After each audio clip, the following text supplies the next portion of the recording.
I'm here, and that, I know that's basically how it went down. I just have a follow-up question to that. Sure. So the information that you guys reported came from Bill Osborne, who's on your editorial board? Yes, Wendy. In that case, And is that? Even you can ask. You I'm have a just- good I'm just relationship wondering- with Jeff Light. You can ask that. In this case, and I talked about it with Jeff today, and I know he's talked to other journalists. I said I didn't have a particular problem using that. We should have pointed that out in the story. When the story appeared, I just assumed that Joel got that information. You know, Bill had mentioned it, and that they had followed up with Carl, and that wasn't the case. I know this was going to create a huge scandal, but. How many other outlets framed the story that way, that the email was questionable? I know on Twitter a lot of the talk was, well, look at this data that shows the email was legit. I have problems even keeping straight what the story is. Was it forged? Was his email hacked into? I can't remember. Dave, you tell me. Did you get the email, Dave? I looked in my inbox and I did not have it in my inbox. Okay. Carl told. Did you Carl, get it? I don't recall. I don't recall getting it. I don't recall getting it. I looked in my inbox. It was not there. Carl tells me he looked in his sent box. It was not there. What else am I supposed to do? So that means So what? That somebody it was hacked somebody into hacked it. in? I don't know. I don't have an explanation for that. But I do know what I know. I do not have it. He did not have it. So that's would take a pretty complicated technical hacking of Gmail to forge the metadata not only being sent from another Google account but being received by another Google account. You want me to speculate on what happened, Yeah. or do you want me to tell you what I know? Because Well, I'll tell you what I know, and again, how do you that's think he did that? I don't know. My job is to communicate the point of view of the campaign and what I know to be true. What I know to be true is I did not have it. What he tells me is that it was not in his sent. Is it possible it might not have been in the sent folder on the computer that he looked on, but in the sent folder of another computer that had an interface? I would have Gmail? thought that it would all go into. I think we're getting minutiae here, and one of the. Do you believe Carl DeMaio was telling the truth when he says he did not send that email? I have no reason to disbelieve him. Segue to our next story.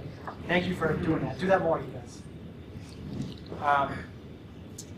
Wendy, Yes. walk us through the decision to frame and publish.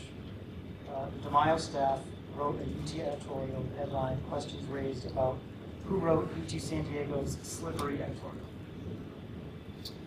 Okay. So we too received the same response, and one of the things definitely that I learned from this experience for sure is like when to cut off sources from being on the record or off the record, because I think I got maybe like 4 different versions of what could have happened in that Carl DeMaio did not send this email. And so kind of the focus of the entire reporting for a good chunk of it, for a good day of it, was, you know, this dispute over whether the email was authentic, which called into question other emails that we had chosen not to.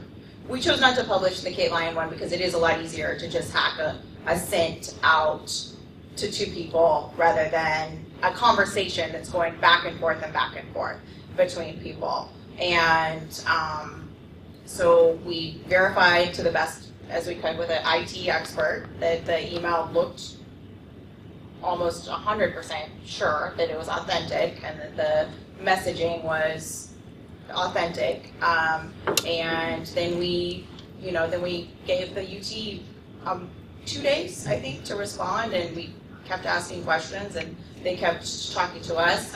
Those conversations, Jeff Light chose to ask me to keep off the record, so I can't really discuss much of it unless he wants to waive that agreement that we made to have it off the record. And then before we had even actually decided to publish the article, oddly enough, Jeff Light created a website and posted a lengthy response, which had a lot of people asking, what on earth is he talking about? Who is making this accusation?